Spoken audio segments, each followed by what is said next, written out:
ఇంత పెద్ద సభని ఈరోజు నిర్వహించారు. ఇప్పటివరకు ఎప్పుడు కూడా హైదరాబాద్ నగరంలో ఎప్పుడు ఏర్పాటు చేయలేనంత సభను ఏర్పాటు చేశారు. ఈ ముఖ్య ఉద్దేశ్యం ఏంటంటారు సార్ సభ? ముందుగా జై శ్రీరామ్ అండి. ఈ యొక్క సభను ఏర్పాటు చేయడానికి ముఖ్య ఉద్దేశం ఒకటే. ధర్మరక్షణ కొరకై మేము ఈ యొక్క భారీ సభను ఏర్పాటు చేయడం జరిగింది ఇక్కడ. భారతదేశంలోకి చొరబాటుదారుల రూపంలో కొంతమంది రోహింగ్యా ముస్లిమ్స్ అనొచ్చు వాళ్ళని. హ్మ్. గత కొన్ని సంవత్సరాలుగా ఈ బాలాపూర్ సరౌండింగ్‌లో హ్మ్. ఉంటూ, హ్మ్. ఇక్కడ లోకల్‌గా ఉండేవాళ్ళు లేవకముందే హ్మ్. అంటే 3 గంటలకు, 4 గంటలకే లేచి వారి కార్యకలాపాలను స్టార్ట్ చేయటం. హ్మ్.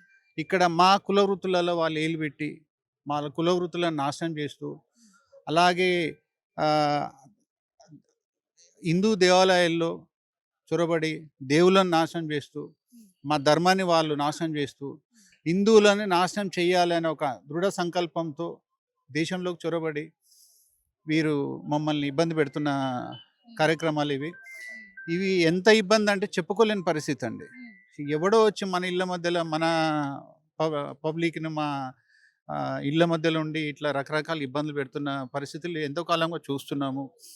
ఇప్పుడు ఇందులో నాశనం చేయాలంటే లవ్ జిహాద్ అని, లా రియల్ ఎస్టేటు అని రకరకాల వాటిలలో ఏళ్ళు పెట్టి వీళ్ళు కొన్ని క్రియేట్ చేసి హిందువులని త వాళ్ళ స్ట్రెంగ్త్‌ని తగ్గించి కొన్ని శక్తులు వీళ్ళని నడిపిస్తున్నాయి.